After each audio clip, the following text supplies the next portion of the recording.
Hello दोस्तों, नमस्कार। स्वागत है आपका पाठक स्टडी हब में।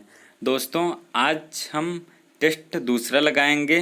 यदि आपने हमारे चैनल को सब्सक्राइब नहीं किया है तो सबसे पहले सब्सक्राइब कर लीजिए और बेल आइकन को भी दबा दीजिए, जिससे कि हम अगली वीडियो डालें तो उससे संबंधित नोटिफिकेशन आपको सबसे पहले मिले। टेस्ट को शुरू करने से पहले मैं आपको बता दूं कि इससे पहले भी मैंने एक टेस्ट लगाया है, जिसका डिस्क्रिप्शन बॉक्स में लिंक दिया गया है, और इससे रिलेटेड और भी वीडियोज़ हैं जिनको आप जा कर के देखें। सभी चीज़ों के बारे में विस्तृत जानकारी दी गई है। चलते हैं अपने पहले क्वेश्चन पे। पहला क्वेश्चन है, इनमें से किस राज्य की सबसे लंबी अंतर्राष्ट्रीय सीमा है?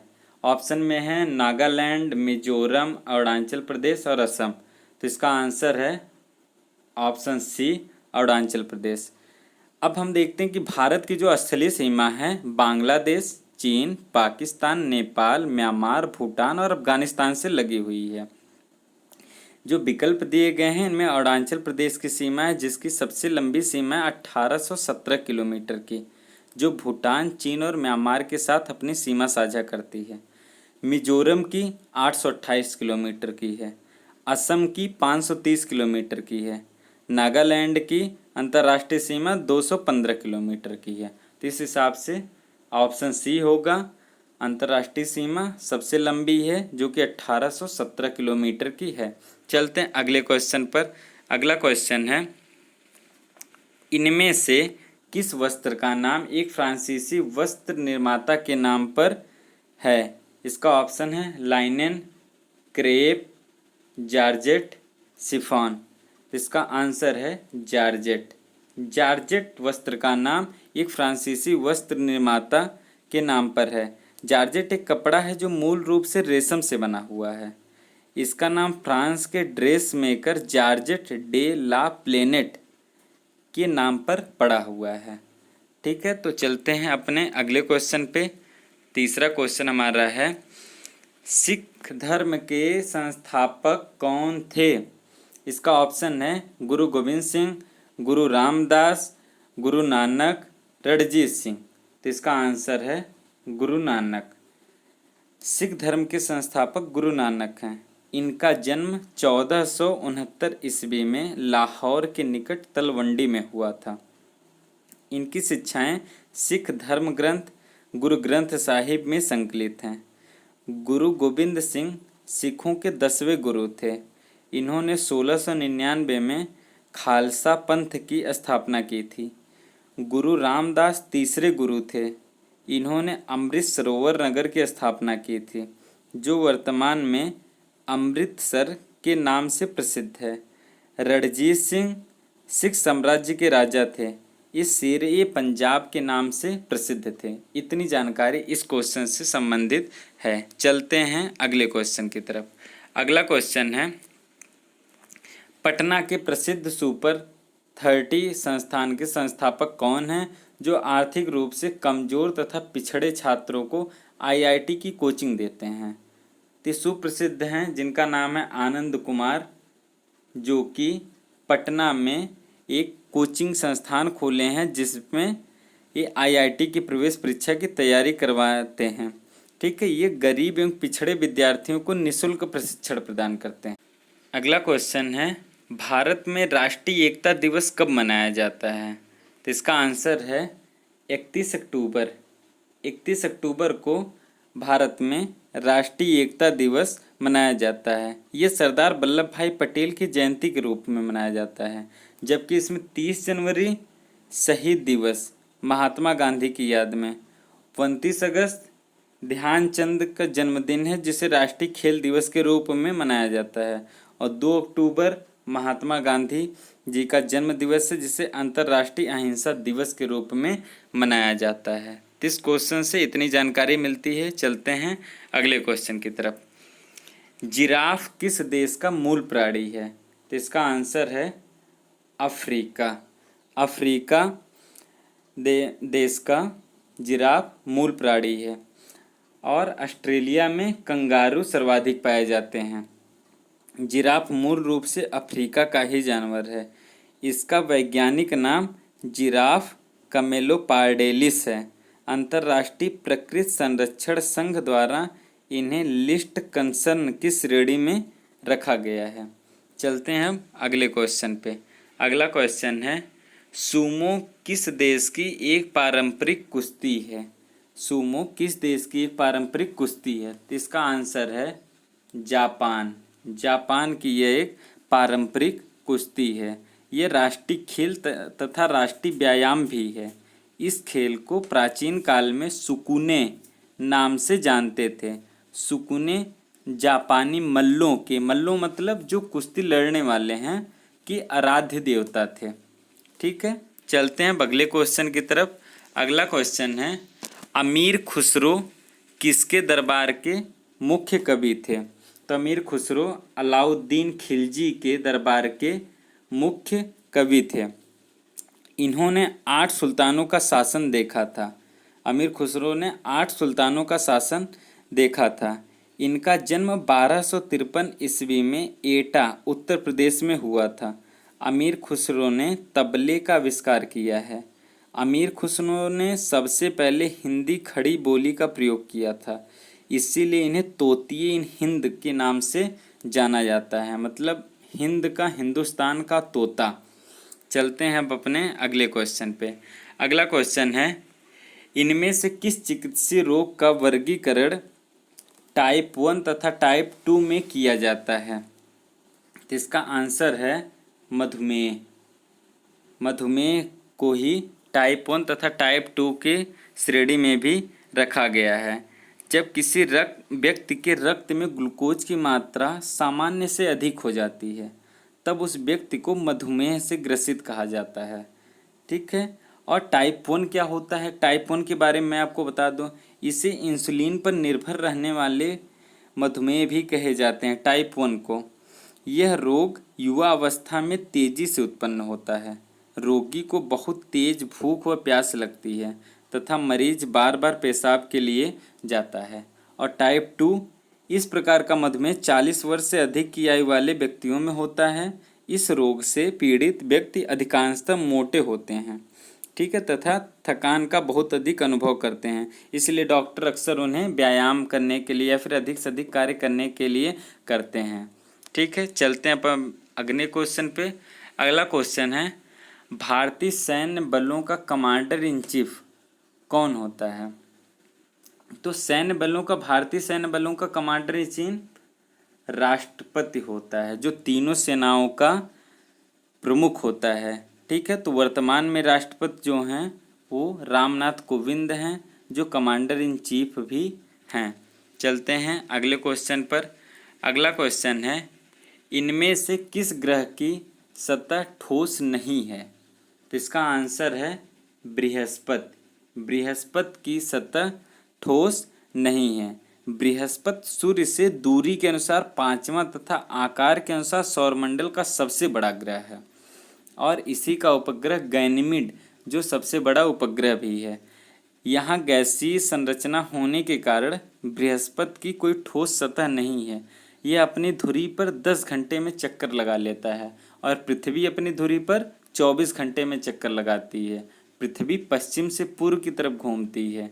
अरुण और शुक्र ग्रह जो पूरब से पश्चिम की तरफ घूमते हैं। ठीक है, चलते हैं अब अपने अगले क्वेश्चन पे। अगला क्वेश्चन है, इनमें से कौन सी प्राकृतिक घटना पौधों में कार्बन डाइऑक्साइड का स्थायीकरण होता है? तो इसका आंसर है धूप। धूप से पौधों में स्थायीकरण, परिघटना में कार्बन डाइऑक्साइड का स्थायीकरण होता है। चलते हैं अब अपने अगले क्वेश्चन की तरफ। अगला क्वेश्चन है, कच्छ वनस्पतियों मतलब पेड़ों में के लिए प्रयुक्त एक स्थानीय नाम के आधार पर इनमें से किस स्थान का नामकरण हुआ है? तो इसका आंसर है सुंदरवन। वृंदावन को आप लोग जानते हैं, मथुरा है वृंदावन, जहाँ पे कृष्ण जी की जन्मस्थली है। मसूरी जो हिमाचल प्रदेश का एक पर्यटन स्थल है। मधुबनी जो बिहार की एक पेंटिंग है। ठीक है, तो सुंदरवन जो कि एक स्थानीय नाम पर दिया गया है पेड़ों को।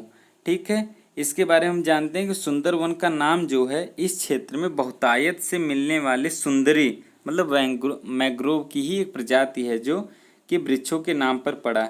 यह बंगाल की खाड़ी के मुहाने पर स्थित लगभग 7900 वर्ग मील क्षेत्रफल में फैला है। इसे 1973 में टाइगर रिजर्व, 1984 में राष्ट्रीय उद्यान तथा 1997 में यूनेस्को द्वारा विश्व धरोहर का दर्जा दिया गया। सुंदरवन को 1997 में विश्व धरोहर का दर्जा भी दिया गया है। चलते हैं अब अपने अगले क्वेश्चन पे। अगला क्वेश्चन है, इनमें से कौन से अरब सागर तट का बंदरगाह नहीं है? तो पणजी भी अरब सागर के तट का है, मुंबई भी है, मंगलोर भी है। तीनों पश्चिमी छोर के हैं। विशाखापट्टनम जो है बंगाल की खाड़ी का है। बंगाल की खाड़ी में जो है वो विशाखापट्टनम है। ठीक है, अब चलते हैं अपने अगले क्वेश्चन पर। अगला क्वेश्चन है, इनमें से कौन सा एशियाई देश भू आच्छादित देश नहीं है? भू आच्छादित देश का मतलब ये होता है कि जो लैंड लॉक्ड हो, चारों तरफ से समुद्र से टच न हो, घिरा हुआ हो चारों तरफ से। ठीक है, तो इसका आंसर है कंबोडिया। कंबोडिया जो है लैंड लॉक्ड है। कंबोडिया की बात आई तो कंबोडिया में मैं आप बताऊं कि कंबोडिया में ही अंकोर वाट का मंदिर है। अंकोर वाट का मंदिर है जो अक्सर एग्जामों में पूछा जाता है। मंगोलिया में गोबी का मरुस्थल है। अगला क्वेश्चन है, वर्ष 1881 में पहली पर्वतीय यात्री रेल सेवा कौन सी थी? तो इसका आंसर है option D, Darjeeling Himalayan railway. यह वर्ष 1881 में पहली पर्वतीय यात्री रेल सेवा दार्जिलिंग हिमालयन रेलवे थी। दार्जिलिंग हिमालयन रेलवे को टॉय ट्रेन के नाम से भी जाना जाता है। टॉय ट्रेन के नाम से भी जाना जाता है। यह पश्चिम बंगाल में न्यू जलपाईगुड़ी से दार्जिलिंग के बीच चलने वाली एक छोटी लाइन की रेलवे प्रणाली है। इसे 1999 में यूनेस्को द्वारा वैश्विक विरासत का दर्जा दिया गया है। दार्जिलिंग हिमालयन रेलवे को 1999 में वैश्विक विरासत मतलब यूनेस्को को द्वारा दर्जा दिया गया और सुंदरवन को 1997 में। ऐसे जोड़ करके पढ़िए जिससे कि वो जल्दी भूलेगा नहीं। चलते हैं अब अपने अगले क्वेश्चन की तरफ। अगला क्वेश्चन है, सर क्रीक एक विवादित क्षेत्र है भारत का, वह किसके किसके बीच में है? ये पूछा गया है। तो इसका आंसर है पाकिस्तान। पाकिस्तान और भारत के बीच में ही सर क्रीक सीमा विवाद है, जो कि गुजरात की खाड़ी के गुजरात के पास है, जहाँ पे सरकार से, भारतीय सरकार से और पाकिस्तान से विवाद फैला हुआ है। ठीक है, अब चलते हैं अपने अगले क्वेश्चन की तरफ। और अगला क्वेश्चन है, इनमें से कौन सा तत्व शरीर में हड्डियों को मजबूत बनाने हेतु आवश्यक है? तो इसका आंसर है कैल्शियम। कैल्शियम जो कि शरीर को मजबूत बनाने का कार्य करता है। हड्डियों को, जैसे दांतों की हड्डियों को, अस्थियों को मजबूत बनाए रखता है और हृदय की गति को भी समान बनाए रखने में ये मदद करता है। ठीक है, अब चलते हैं अपने अगले क्वेश्चन पे। अगला क्वेश्चन है, किस स्वतंत्रता सेनानी की जीवनी का शीर्षक आत्मकथा है, जिसे उन्होंने पटना के बांकीपुर जेल में अपने बंदी काल में लिखी थी? तो इसका आंसर है राजेंद्र प्रसाद। राजेंद्र प्रसाद की जो जीवनी है इसका शीर्षक है आत्मकथा। और राजेंद्र प्रसाद के बारे में आपको बता दूं तो ये संविधान सभा के स्थायी अध्यक्ष थे, जो 11 दिसंबर 1946 को चुने गए थे। भारत के प्रथम राष्ट्रपति भी थे जो 2 बार चुने गए थे। यही एक ऐसे राष्ट्रपति हैं जो 2 बार चुने गए थे, अथवा और कोई भी अभी तक राष्ट्रपति 2 बार नहीं चुना गया है। ठीक है, अब चलते हैं अपने अगले क्वेश्चन की तरफ। अगला क्वेश्चन है, कृत्रिम रूप से उत्पन्न की गई पहली धातु कौन सी है? तो इसका ऑप्शन है टेक्नीशियम, फ्रांसियम, आइंस्टीशियम, प्रोमीथियम। तो इसका आंसर है टेक्नीशियम। टेक्नीशियम जो कि पहली धातु है जो कृत्रिम रूप से उत्पन्न की गई थी। कृत्रिम मतलब आर्टिफिशियल, मनुष्य हम लोगों के द्वारा बनाई गई हो, जैसे दो धातुएं मिला करके ऐसे मिला करके बनाया गया होगा। ठीक है, चलते हैं अब अपने अगले क्वेश्चन पे। अगला क्वेश्चन है, उत्तरी गोलार्ध में किस तारीख को ग्रीष्म या उत्तर अयनांत होता है? तो इसका आंसर है 21 जून। उत्तरी गोलार्ध मतलब जहाँ पे हम लोग रहते हैं, भारत जो संकेंद्रित है वो उत्तरी पूर्वी गोलार्ध में है। ठीक है, अगर देशांतर से देखा जाए तो पूर्वी गोलार्ध और अक्षांश से देखा जाए तो उत्तरी गोलार्ध में स्थित है। 21 जून को उत्तरी गोलार्ध की गोलार्ध सूर्य की तरफ झुका हुआ होता है, जिससे सूर्य की किरणें कर्क रेखा पर सीधी पड़ती हैं। इस स्थिति में ग्रीष्म अयनांत या फिर उत्तर अयनांत कहते हैं। इस दिन उत्तरी गोलार्ध में सबसे बड़ा दिन होता है और दक्षिणी गोलार्ध में सबसे छोटा दिन होता है। ठीक है, चलते हैं अपने अगले क्वेश्चन पे। अगला क्वेश्चन है, इनमें से कौन सा फल में विटामिन सी नहीं पाया जाता है? तो इसका आंसर है सेब, ऑप्शन डी। ऑप्शन डी में मतलब सेब में विटामिन सी नहीं पाया जाता, इसमें विटामिन ए की प्रचुर मात्रा होती है। ठीक है, और विटामिन सी के बारे में मैं बता दूं कि विटामिन बी और सी जो कि पानी में घुलनशील होते हैं और ए, ई, डी, के ये 4 विटामिन जो कि वसा में घुलनशील विटामिन होते हैं। अब चलते हैं अपने अगले क्वेश्चन की। इनमें से कौन सा देश एक द्वीप समूह है? द्वीप समूह मतलब द्वीपों पे बसा हुआ हो, कई द्वीप हों, तो इसका आंसर है फिलीपींस। फिलीपींस जो कि द्वीप समूह है, यह प्रशांत महासागर में स्थित एक द्वीपीय देश है। यह दक्षिण पूर्व एशिया का एक देश है और फिलीपींस की राजधानी क्या है? मनीला, और यहाँ की मुद्रा जो है वो पेसो है। अब चलते हैं अगले क्वेश्चन की तरफ। अगला क्वेश्चन है, काजीरंगा राष्ट्रीय पार्क किस जीव के लिए प्रसिद्ध है? तो इसका आंसर है एक सींग वाला गेंडा। काजीरंगा राष्ट्रीय पार्क एक सींग वाले गेंडे के लिए जो कि बहुत ही प्रसिद्ध है। और इसी के नीचे दिया गया है एशियाई शेर। एशियाई शेर जो कि गिर मतलब गुजरात में जो स्थापित है उद्यान, गिर राष्ट्रीय उद्यान, उसमें एशियाई शेर पाए जाते हैं। काजीरंगा जो है ये असम में है और काजीरंगा राष्ट्रीय नेशनल पार्क की असम में है। 1974 में वन्य जीव संरक्षण अधिनियम 1972 के तहत राष्ट्रीय उद्यान के रूप में अधिसूचित किया गया। यह दुनिया में एक सींग वाले गैंडे की सबसे बड़ी आबादी वाला निवास स्थान है। ठीक है, चलते हैं अपने अगले क्वेश्चन पे। अगला और अंतिम क्वेश्चन है। अगला क्वेश्चन है, भारत का शासकीय गवर्नर जनरल उस समय कौन था जब सत्ता का हस्तांतरण ईस्ट इंडिया कंपनी से ब्रिटिश क्राउन सरकार को दिया गया? तो इसका आंसर है लॉर्ड कैनिंग, बी ऑप्शन। 1857 के विद्रोह के बाद भारत के शासन को अच्छा बनाने के लिए 1858 का अधिनियम आया। इसके द्वारा सत्ता का हस्तांतरण कंपनी से क्राउन को सौंप दिया गया। क्राउन मतलब वहाँ के राजा जो महारानी थी उनके हाथों में सौंप दिया गया, मतलब वहाँ की सरकार के साथ सारा संपर्क यहाँ का रहेगा। उस समय गवर्नर लॉर्ड कैनिंग थे।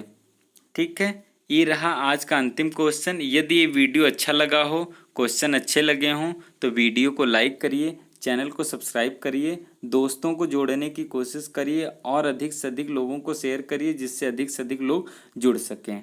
धन्यवाद।